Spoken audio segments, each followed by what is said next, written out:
Donc, si on parle de vivre ensemble, on parle justement de Montréal, une ville accueillante et qui voit le flux migratoire de plus en plus accroître. Et c'est une ville qui est riche de cette diversité culturelle.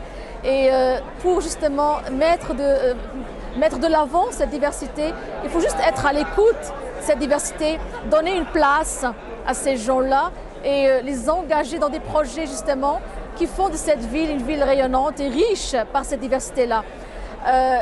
Les prochains, certainement, il y a des actions à mener par la Ville de Montréal, il y a des plans, il y a des stratégies.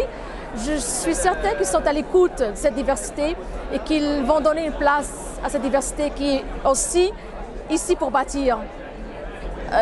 Quand on parle de diversité culturelle, peut-être un enjeu majeur, c'est vraiment donner à ces gens-là une chance d'avoir une place sur le marché du travail à la base, mais en même temps les engager sur le plan social, communautaire et leur donner cette culture de la participation citoyenne. Parce qu'il y en a qui viennent de certains pays où la participation citoyenne n'est pas très importante, n'est même pas souhaitée parfois. Tout arrive et le citoyen va juste être là comme consommateur de ce qu'on donne. À Montréal et en général au Canada, au Québec, le citoyen peut faire partie de certains projets, initier même des projets. Et je crois que ça doit être pris en considération. C'est prendre le temps d'initier ces gens-là à cette autre culture de participation citoyenne.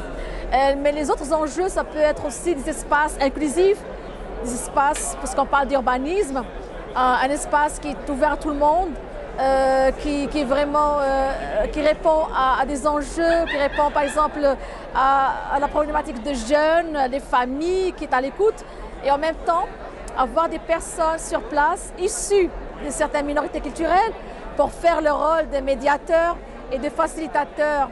Donc de cette façon-là, à la fois l'espace va être exploité positivement et en même temps on met en valeur la diversité culturelle. Alors, la biennale qu'on a actuellement et qu'on vit ces 2 journées, le 13 et le 14 juin 2017, coïncide quand même avec l'anniversaire de Montréal. On est en pleine festivité, donc le 375e, c'est un événement majeur. Et ces 2 journées viennent aussi rappeler à Montréal certaines priorités. Ça vient aussi dire à Montréal, à la ville de Montréal, aux instances, qu'on est là pour les épauler, pour faire de cette ville une ville qui a une renommée internationale, qui a son poids à l'étranger. Et là, on rejoint un peu même la volonté du maire de Nicodère quand il parle de Montréal.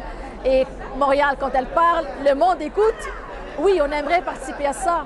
Et c'est très important pour nous tous de faire rayonner notre ville.